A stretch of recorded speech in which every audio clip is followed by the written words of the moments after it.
सपने मेरे यूं छिन गए, खाली ये नैना हुए।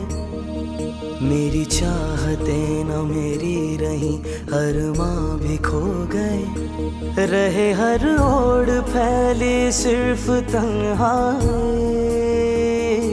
जिंदगी ये जाने है किस मोड़ पे लाई। हुए अपने बेगारे मगर ये दिल न माने, उसी को चाहे जो मेरी मांग है।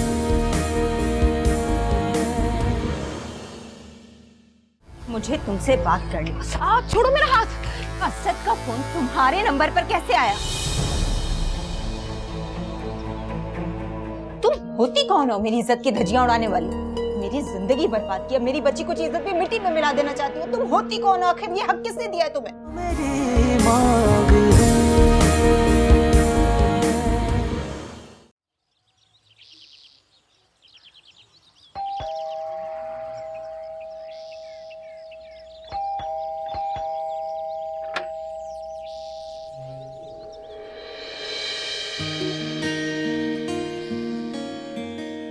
जी फरमाइए।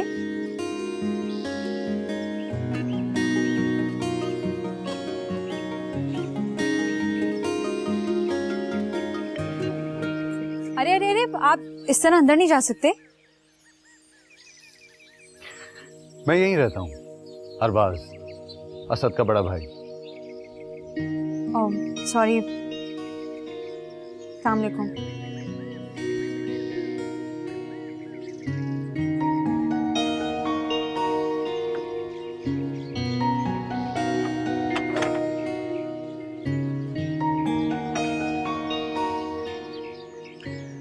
मैंने तो हैरत दूर कर दिया आपकी, अब आप ही मेरी हैरत दूर कर दें कि आप यहाँ क्या कर रही हैं? जी मैं यहाँ काम करती हूँ।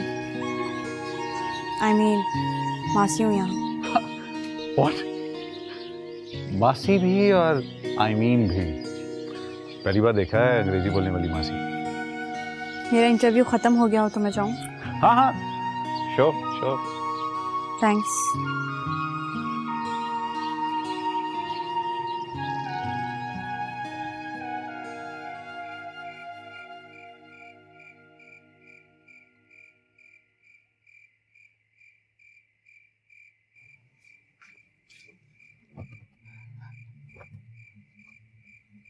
चाय पिएंगे हीरा के अब्बू? हाँ पिला दो, अभी मैं मांगने ही वाला था, सर दर्द की वजह से। सर दर्द क्यों? बस सोच सोच कर। क्या सोच रहे हैं आप? एक बार क्यों नहीं बता देते? परसों सबा की इद्दत खत्म हो रही है।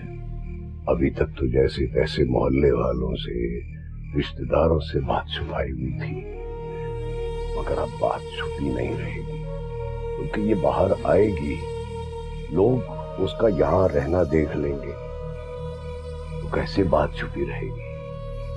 बात कैसे छुप सकती? बात तो आग की तरफ है।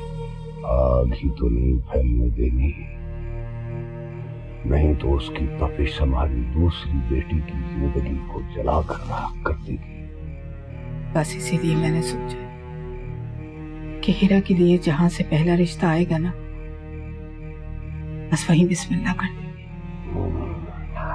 अगर किसी तरह असद का यहाँ आना जाना शुरू हो जाए तो हम लोगों से कह सकते हैं कि ये लोग घर बदल रहे हैं, तो बेटी और दामाद यहीं रह रहे हैं।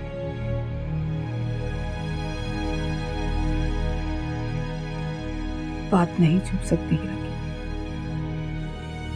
अच्छा चलो तुम जाओ, मैं कुछ और सोचता हूँ। और हाँ, वो तुम जरा हीरा के दिल की टोल लो। अगर उसे कोई लड़का वड़का पसंद है तो हम वही बात चला लेते हैं? तुम अच्छी तरह टटोलो जरा उसे। अच्छा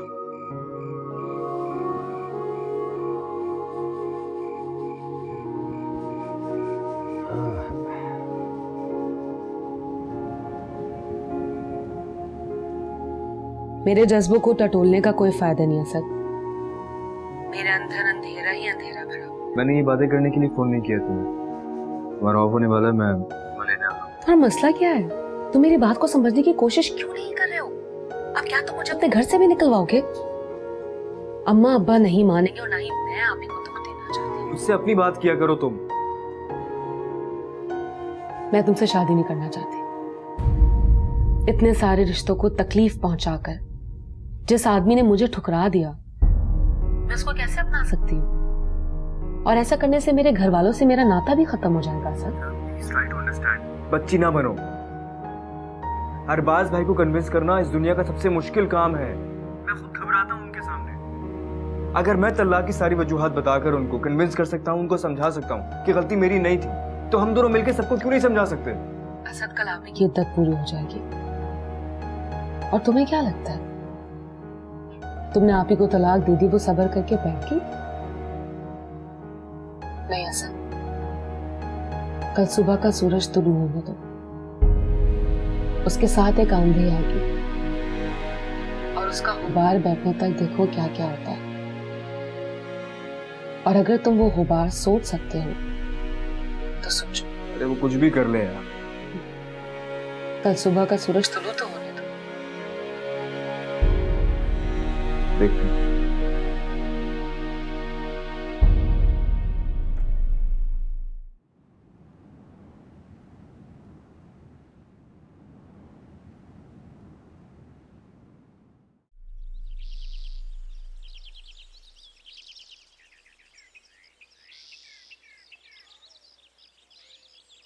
माशाल्लाह माशाल्लाह। मुझे ऐसा लग रहा है जैसे मैं आज के बाद बेवा वाली जिंदगी गुजारूंगी। इद्दत पूरी होने के बाद मुझे ऐसा लग रहा है अम्मी जैसे मैं बेवा हो गई हूँ। तफक्कर बेटा, वो मरे या जिए इससे हमें क्या लेना देना। आज तेरी इद्दत पूरी हो गई है, आज तूने घर से बाहर जरूर कदम निकाल। जी अम्मी।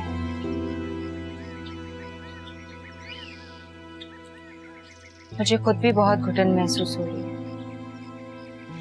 लेकिन जाऊं कहाँ? अरे तू बाजार से जाके अपने लिए जोड़ा ले आ। छोड़े अगर बाजार में बिकते हैं तो कब का ले लेती अपने लिए। लेकिन जोड़े तो आसमान पर बनते हैं। अरे पागल, मैं उस जोड़े की बात थोड़ी कर रही हूँ, मैं तो कपड़ों के जोड़े की बात कर रही हूँ। तो खामखा बात को इधर उधर घुमा देती है, और इंशाल्लाह वो जोड़ा भी जल्द मिल जाएगा। ये ले पैसे।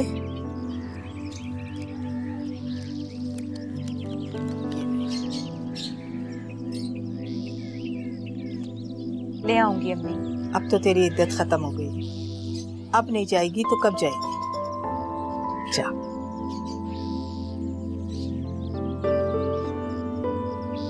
फिल्मों में अक्सर देखा कैदियों को, जब वो जेल से बाहर निकलते थे तो कितना इत्मीनान का सांस लेते थे। आज मैं समझी इत्मीनान की सांस का मतलब।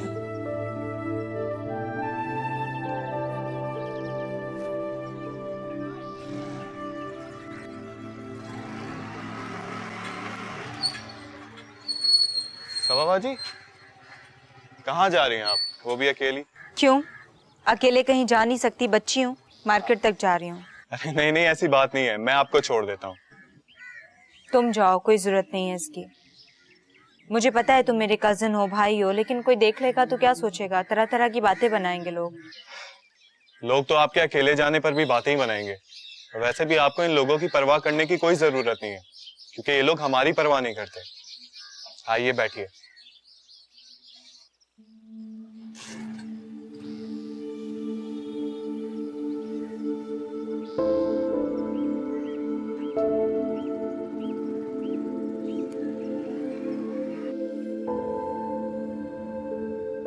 यहाँ क्यों लेकर आए हो मुझे? किसी ने देख लिया तो क्या हुआ? यही कहेंगे कि दोनों कजन हैं, आइसक्रीम खाने के लिए आए हो।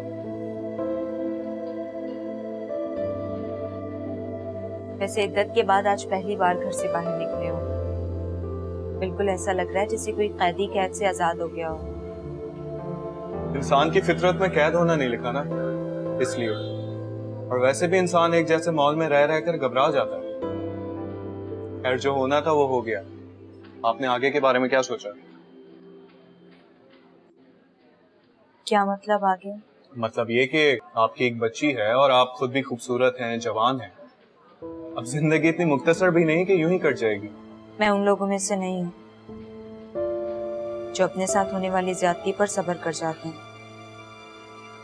तलाक की जो अजियत असद ने मुझे दी, उसी तरह की अजियत में मैं उसे भी जलाऊंगी। मतलब सबा बाजी, फिलहाल आपने शादी का नहीं, इंतकाम का सोचा?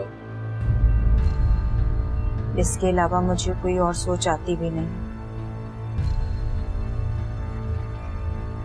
मुझ जैसी मासूम बेगुनाह लड़की के साथ इतना जुल्म किया उसने।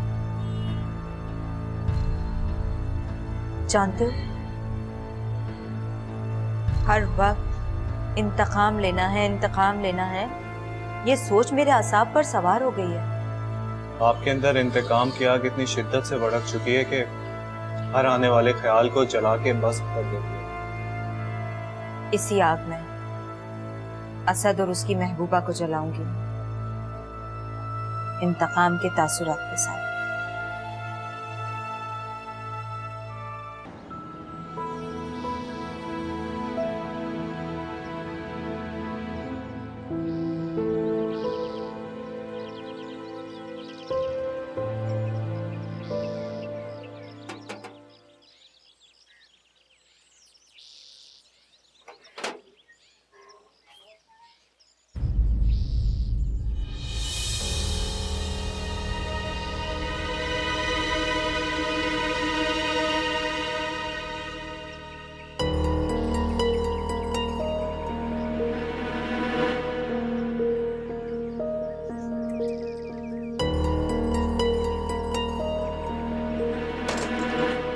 तूने क्या किया सबा?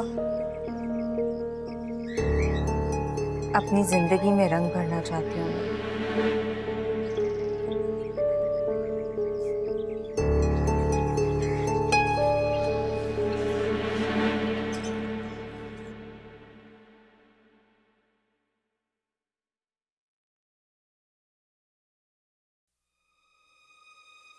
एक आंधी उठने वाली है,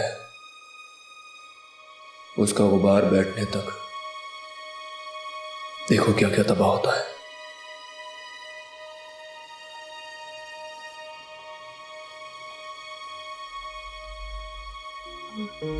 सर, चाय लाई थी आपके लिए।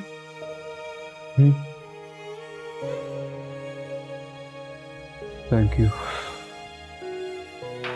लगता है आप सारी रात जागते रहे। नींद नहीं आ रही थी यार। आप ऑफिस में नहीं गए, इसलिए मैं खुद ही समझ गई कि आपकी तबीयत ठीक नहीं है। हाँ, तबीयत कुछ सेट नहीं है मेरी। बहुत समझदार हूँ। समझदार हूँ, इसलिए पेन किलर भी साथ लाई थी।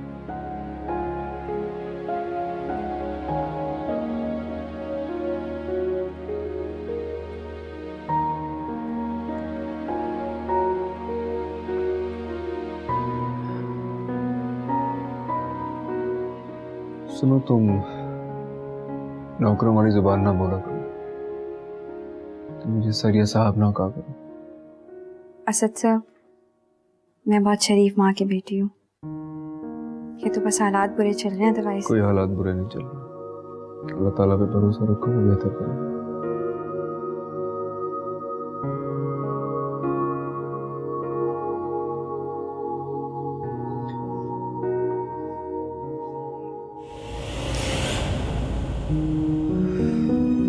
चक्कर आ गया शायद।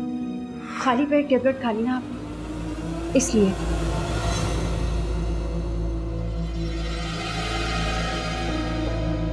वाह, खूब।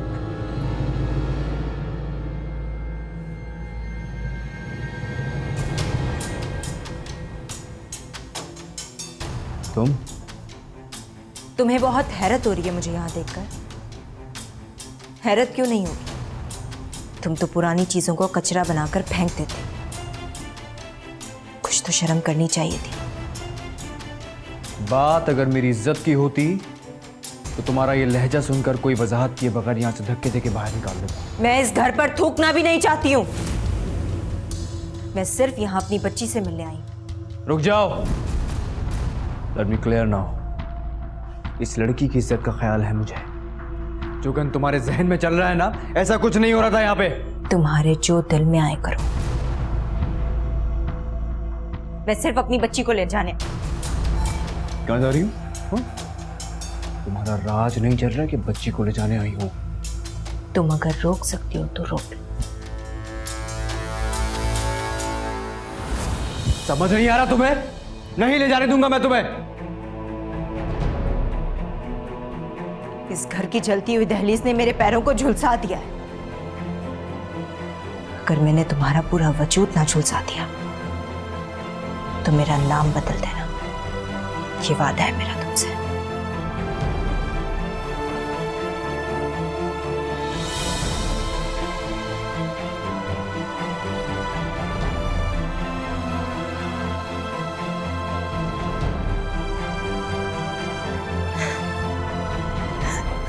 क्या हो मैडम, आप रो क्यों रही? चुप करके दरवाजा खोलो।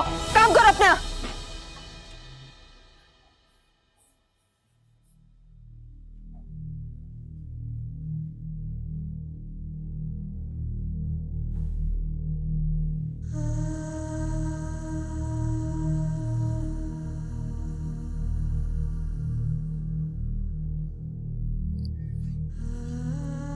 सर आप मुझे बुला लिया होता अगर कोई काम था तो?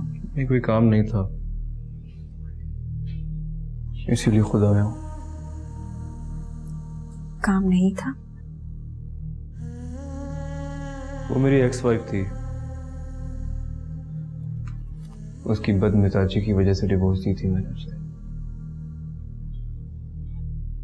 उसने कभी समझने की कोशिश नहीं की कि मुझे क्या चाहिए, मुझे क्या अच्छा लगता है।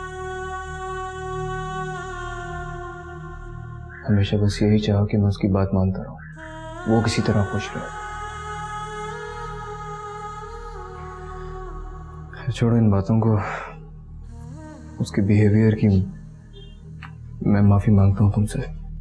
शर्मिंदा कर रहे हैं आप मुझे। आपने मुझे अपनी बहन कहा है और भाई अपनी बहनों से कभी भी ऐसी बात पर माजरत नहीं करते जिनमें उनकी गलती ना हो। तुम बहुत अच्छे हो। अच्छे तो आप लोग हैं जिन्होंने हमें अपनों जैसा प्यार दिया। कभी ये एहसास नहीं होने दिया कि हम इस घर में मुलाजिम हैं। कोई मुलाजिम नहीं है इस घर में, पहली बात याद रखो। ये घर तुम लोगों का भी है और घर का काम करने में घर के किसी फर्द को कबाहत नहीं होनी चाहिए। एक कप चाय बना दो मेरे लिए।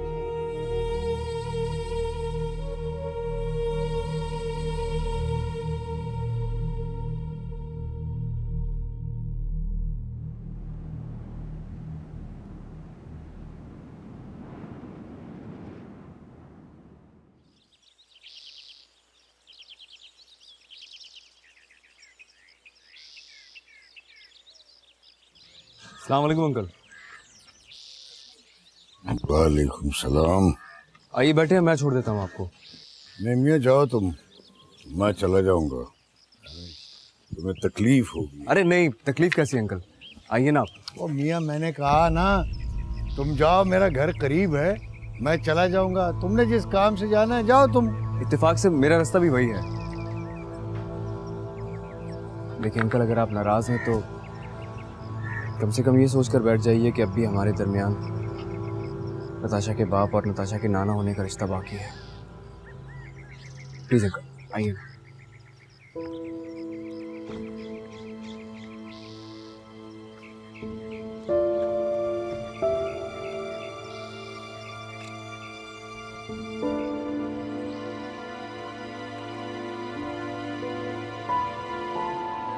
अरे भैया ये तुम किस तरफ को ले आए हो मुझे? माफ कीजिएगा अंकल, मैंने झूठ बोला था आपसे कि मैं यहाँ से गुजर रहा था। मैं एक्चुअली आपका इंतजार कर रहा था। बाजा, एक जरूरी बात करनी है आपसे। कहो। अंकल, अगर आप बेटा नहीं समझते मुझे तो कम से कम अपने लहजे में थोड़ी मिठास ले आइए, वरना मैं कुछ कह नहीं पाऊंगा। ठीक है, कहो। सबा ने जो कुछ नताशा के साथ किया है, उसके बाद मैं इस नतीजे पर पहुंचा हूं, सबा अच्छी मां नहीं बन सकती कभी। जी, क्या फरमाया आपने? मैंने बहुत सोचा और फिर मैं इस नतीजे पर पहुंचा हूं कि शायद सबा एक बच्ची को खुद से लगाए नहीं जीना चाहती है। उसके पास पूरी जिंदगी पड़ी है अपनी, वो जिएगी भी क्यों? तुम कहना क्या चाहते हो आखिर? यही कि मैं नताशा को ना तो एक सौतेला बाप देना चाहता हूँ और ना ही कोई सौतेली माँ। इसी बात का तो मुझे दुख है। तुमने अब तक दूसरी शादी नहीं की, लेकिन करोगे जरूर, और दुखी होगी नताशा। और सबा ने भी शायद दूसरी शादी कर लेनी है, लेकिन दुखी कौन होगी? बेचारी नताशा। इस मसले का मेरे पास एक माकूल हल है, अगर आपकी इजाजत हो तो बताऊं। कहो, मैं सुन रहा हूं। अंकल, मैं हिरा से शादी करना चाहता हूँ।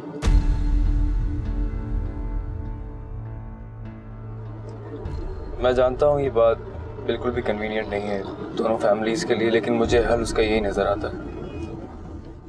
तुम जैसा घटिया आदमी अपनी जबान से खुदा का नाम ले रहा है, शर्म नहीं आती तुम्हें? देख लिया आपने इसकी जुबान, ऐसे बात करती है मुझसे। इससे बुरी तरह बात करूंगी तुमसे। सबा, खामोश रहो। नहीं चुप रहूंगी। इस घर से तुम्हें रिश्ता तो क्या, भीख तक नहीं मिलेगी।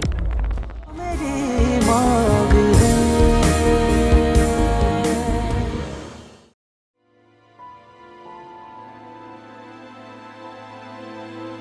हेलो, अस्सलाम वालेकुम अरबाज भाई, कहाँ रह गए हैं आप? ये रिसेप्शन पे आ गया। तुम कहाँ हो? मैं आपके सीधे हाथ पे जो टेबल है वहाँ हूँ। हाँ, मैंने देख लिया। ओके।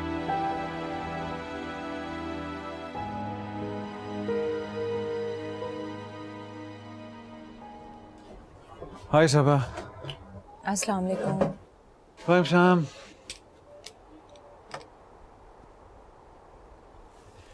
देखो सबा, अफसोस खैर करते हैं, अपने तो मदद करते हैं। अब मैं ये तो नहीं कर सकता कि मैं असद पर हाथ उठाऊं, लेकिन उसे कान से पकड़कर यहाँ तुम्हारे पास जरूर ला सकता हूँ, लेकिन फिर वही शरई रुकावट है। नहीं अरबाज भाई, ना तो आप असद को वापस ला सकते हैं और ना ही मैं उसकी जिंदगी में दोबारा जाना चाहती हूँ। क्या वाकई उसने तुम्हें इतना तंग किया हुआ? अरबाज भाई, मैं आपके सामने आपके भाई की बुराई नहीं करना चाहती, लेकिन ये बात सच है, असद के भाई होने के नाते नहीं, अपना हमदर्द समझ के आपको बुलाया है यहाँ। अच्छा फिर मेरी एक बात मानोगी? क्या? मुझे भाई मत समझो, ना ही कहो, क्योंकि अक्सर कई बातें ऐसी होती हैं जो आप अपने भाई से भी नहीं कर सकते। मुझे अपना दोस्त समझो, हमदर्द समझो, जो बात करनी है मुझसे खुल कर करो। सबा, मैं तुम्हारे लिए बहुत कुछ करना चाहता था, लेकिन बस किस्मत ने मौका ही नहीं दिया। अब तो आपको मौका मिल रहा है ना, आपको मेरे लिए बहुत कुछ करना है। वादा करें मेरा साथ देंगे अरबाज भाई? हाँ हाँ, नो भाई। अरबाज, आप मेरा साथ देंगे ना? जरूर दूंगा, जरूर। अम्मी आप ठीक कहती हैं, असद भाई फरिश्ता इंसान है। मुझे लगता है उसको बीवी नहीं अच्छी मिली, हर वक्त एक दुख में रहता है। उसकी कैफियत देख के तो मुझे लगता है जैसे वो शिद्दत से ना किसी चीज को मिस कर रहा है। किसे मिस करना है अम्मी? अपनी मदर को याद करते होंगे। एक माँ ही तो ऐसी हस्ती है जिसकी कमी खुशी या गम के मौके पर शिद्दत से महसूस होती है। हाँ, ये तो है। पता है क्या, मुझे लगता है कि किसी अच्छे खानदान से नहीं है वो लड़की, वरना इतनी मासूम बच्ची और असद जैसे फरिश्ता सिफ्त इंसान को कैसे छोड़ के चलेगी वो? आज आई थी अपनी बेटी से मिलने। है? फिर क्या? आई, असद भाई को बातें सुनाई, उन्हें धमकियां दी और चली गई। मुझे तो लगा वो बेटी से मिलने की नीयत से नहीं आई थी, असद भाई से झगड़ा करने ही आई थी। मैं तो कहती हूँ असद साहब को ना दूसरी शादी कर लेनी चाहिए, शायद दिल बहल जाए। ज़ैनी तो आप पे इतना अपसेट रहता है। देखा नहीं, हर वक्त सिगरेट फूकते रहते हैं। नहीं अम्मी, दूसरी शादी से क्या होगा? हालात और खराब हो जाएंगे। कोई किसी की औलाद नहीं पालता। हाँ भाई, आजकल की लड़कियां तो अपने बच्चे नहीं पालना चाहती तो वो दूसरे के बच्चे की जिम्मेदारी क्या उठाएगी, और वो भी अपने सौतन की।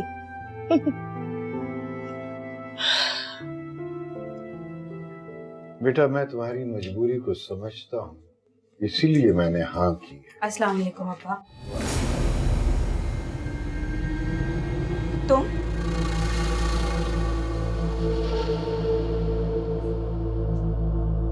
तुम यहाँ क्या कर रहे हो? ये सुन लो कि ये यहाँ क्यों आए हैं। तुम्हारी छोटी बहन का रिश्ता मांगने आए, जिसे तुम्हारे अब्बा ने मंजूर भी कर लिया है। अभी मेरी मांग उजड़े हुए दिन ही कितने हुए जो तुम मेरी बहन की मांग सजाने आ गए हो? तुम्हें खुदा का वास्ता है, जरा ध्यान से मेरी बात सुन लेना। खुदा को जानते भी हो तुम जैसा घटिया आदमी अपनी जबान से खुदा का नाम ले रहा है, शर्म नहीं आती तुम्हें? देख लिया आपने इसकी जुबान, ऐसे बात करती है मुझसे। इससे बुरी तरह बात करूंगी तुमसे। सब खामोश रहो। नहीं चुप रहूंगी। इस घर से तुम्हें रिश्ता तो क्या भीख तक नहीं मिलेगी। कम से कम मेरी इज्जत नहीं करती हो तो यहाँ तुम्हारा बूढ़ा बाप खड़ा है, उन्हीं का एहसास कर लो। मेरे बाप को तो तुम्हारी करतूतों का पता नहीं, इसलिए तुम्हें अपने साथ बिठा कर बैठे हैं। इस वक्त असद बेटा, तुम जाओ, कल बाहर कहीं मिलकर बात करो। मैं देखती हूँ आप कैसे रिश्ता तय करते हैं। जाओ यहाँ से। बाप का तो ख्याल कर लो। अब्बा, अगर आपने ये रिश्ता तय किया तो मैं खुद को आग लगा लूंगी, बता रही हूँ मैं। ये क्या औलाद है, माँ बाप को धमकियां दे रही है। ये जमाना आ गया। क्या रहा? कुछ नहीं यार, अब्बा तो मान गए, लेकिन सुबह ने एज पर एक्सपेक्टेशंस उधम मचा दी। हाँ, तो तुम क्या एक्सपेक्ट करते हो उससे? तुमने कम ज्यादती की है उसके साथ क्या? यार, एक तो उसको तलाक दे दी, दूसरा तुम उसकी बहन से शादी करने जा रहे हो। सारे हालत आपके सामने है भाई, कैसी बातें कर रहे हैं मुझसे? यार, वो तुम्हारी बच्ची की माँ है, क्या जरूरी है कि उसी की बहन से शादी करनी है? हजारों लड़कियां अवेलेबल है बाप। मेहरा को नहीं बुला सकता। ओ भाई, जिंदगी आगे बढ़ती है, रिवर्स गियर नहीं होता उसके अंदर। इस बारे में बातचीत कर चुके हैं भाई, दफा करें ना, आप क्यों बहस कर रहे हैं यार? वैसे बाकी हम क्यों बहस कर रहे हैं?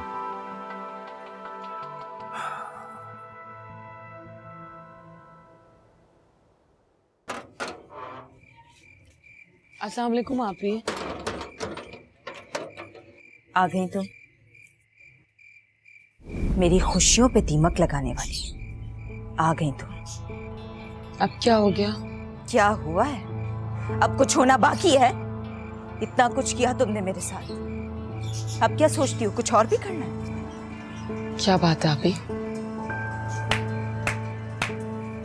जज्बों के बाजार में तुम्हारी तो बहुत डिमांड है हीरा। महमूद भी तुम्हारा आशिक निकला, और मेरा शौहर भी तुम पे फिदा है। आपका शौहर? हाँ, मेरा शौहर। जो आज तक तुम्हारा आशिक है और मेरे लिए वो साबका शौहर हो गया। आप ही, मैंने तुमसे 1000 बार कहा है, तुम्हें गलत फहमी हुई है, मैं वो लड़की नहीं हूँ। गलत फहमी? तुम्हारे आशिक ने तुम्हारे लिए रिश्ता भेजा है। उसने मेरे शक को यकीन में बदल दिया। उसने बाकायदा अम्मी अब्बू के सामने कहा है कि तुम्हारा और उसका अफेयर था। झूठ झूठ बोल रहा है, असद झूठ बोल रहा है। कैसी कोई बात नहीं है। झूठ? बिल्कुल वैसा ही झूठ ना जैसा इस वक्त तुम मुझसे सच बोल रही। तुमने मुझसे झूठ क्यों बोला? तुमने मुझसे झूठ क्यों बोला हिरा? तुम्हें पूरी दुनिया में मैं ही मिली। तुमने अपनी सगी बहन का घर बर्बाद कर दिया। क्यों किया तुमने मेरे साथ ऐसे? क्यों किया? छोड़ो इसे। क्या कर रही हो? पूछे अम्मी इससे पूछे अम्मी, इसने मेरे साथ ऐसे क्यों किया? इसे मेरी जिंदगी के एक एक पल का हिसाब देना होगा। वो पल जो मैंने असद के साथ तकलीफों में उसके घर पे गुजारे, वो पल जो मैं अपनी जिंदगी में अपनी बच्ची के बगैर आने वाले वक्त में गुजारूंगी, लोगों के ताने सुनूंगी। एक एक पल का, लोगों के तानों का, हर चीज का इसे हिसाब देना होगा। गला मत फाड़ो, सब्र से काम लो। आसपास के लोगों में हमारी इज्जत रहने दो। इज्जत? बेटी की जिंदगी बर्बाद हो गई है और आप बात करती हैं इज्जत की। इज्जत का ड्रामा करते हैं।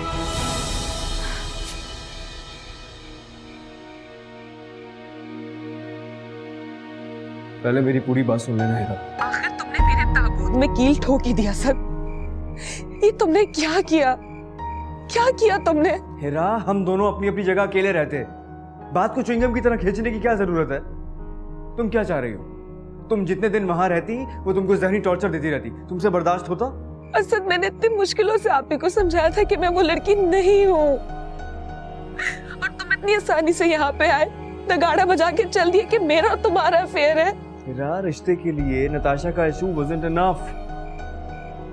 तुम क्या चाह रही हो? वो तो मुझसे सिंपल ये कहते ना कि ठीक है बच्ची सबा के पास छोड़ जाओ। मैं क्या कर लेता उस वक्त?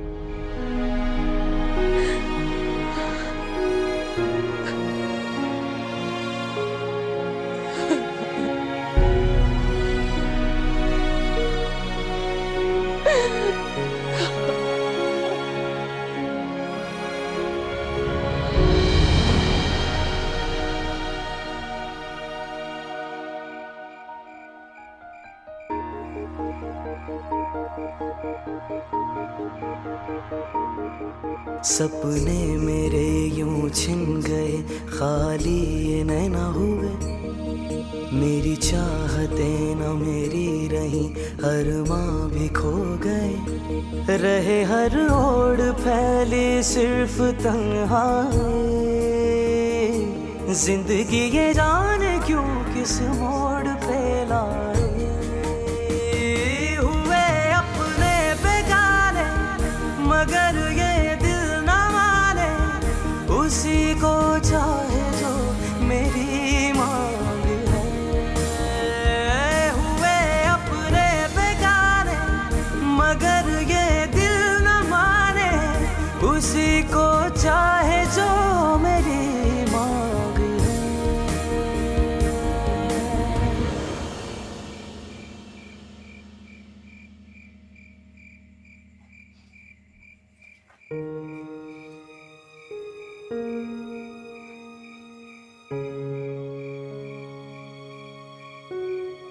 आप क्यों चुप हैं?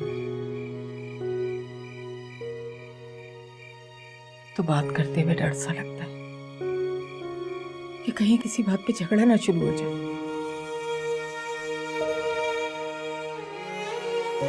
अम्मा, मेरा यकीन करें, मैंने कभी सब आप ही का बुरा नहीं चाहा। हमेशा कोशिश की है कि वो अपने घर में खुश रहे और असद के साथ उनकी अंडरस्टैंडिंग हो जाए। लेकिन अगर असद ने उन्हें डिवोर्स दे दी तो इसमें मेरा क्या कसूर है?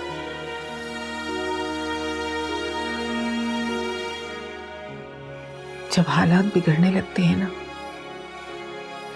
तो इंसान हमेशा दूसरे को कसूरवार ठहराता।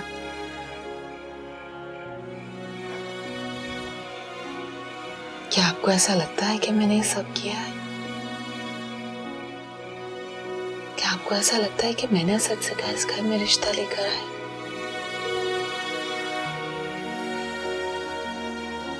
अम्मा, मुझे आप ही की बातों से बहुत डर लगता है। उनके रवैये से बहुत तकलीफ पहुंचती है मुझे। जब मेरे सामने आती है तो मेरा वजूद लरस जाता है। खौफ आता है मुझे उनसे,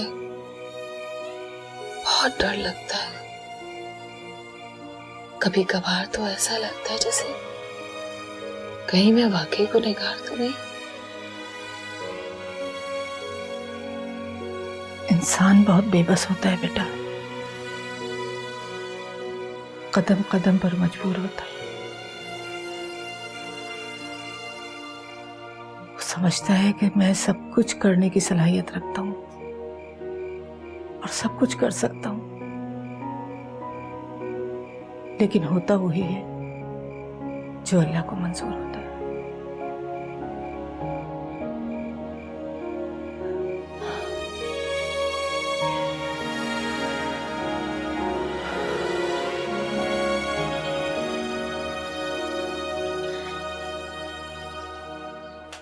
हिरा, क्या हुआ अभी? लगता है रात भर से सोई नहीं हो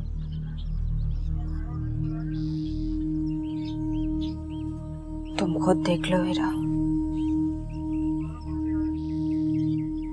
अभी तो सिर्फ तुम्हारा रिश्ता है। जब मैं देखूंगी कि तुम असद के घर चली गई, उसके कमरे में हो, तब मेरी क्या हालत होगी सोच भी नहीं सकती। मैं ये सोच सोच के पागल हो जाती हूँ। आप यकीन जानो, मैंने ये सब नहीं चाहा। देखो हिरा, मैंने बहुत कोशिश की इस शादी को रोकने की। सच कह रही हूँ, तुम्हें बता दिया मैंने। अब मेरे पास कोई रास्ता नहीं बचा है। तुम्हारे आगे हाथ जोड़ती हूँ, तुम इस शादी से मना कर दो। तुम मुझसे शादी क्यों कर रही हो? तुम्हें खुश नहीं रखेगा, मैं जानती हूँ। वो एक शादीशुदा आदमी है, एक बच्ची का बाप है। तुम मुझसे शादी करके अपनी जिंदगी बर्बाद मत करो। मैं अपनी बहन के लिए कोई रिश्ता ढूंढूंगी, है ना? तुम टाल रही हो ना? मुझसे चालाकी दिखा रही है ना? क्योंकि तुम्हारा उसके साथ इश्क चल रहा था।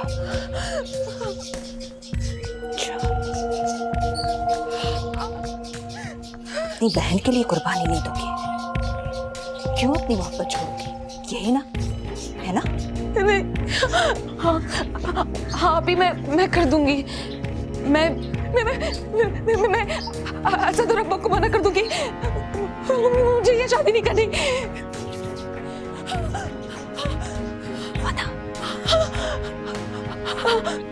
वादा करो मुझसे। वादा?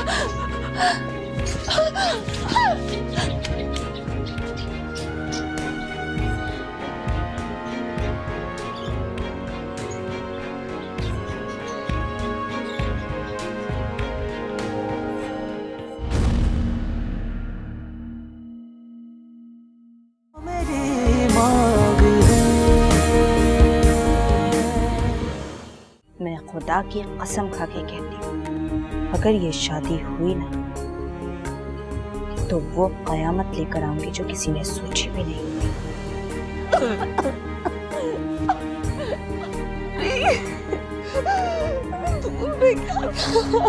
जहर। पल हो गए वो जुदा, खुशियाँ भी हैं लापता, जुस्तजू में जिनकी हम हर लम्हा चलते रहे। ना मुझे मोहब्बत मिली, मुरझा गई वो कली, धड़कनों में खिल के जो धीरे से पलते रहे। ना मेरी कोई भी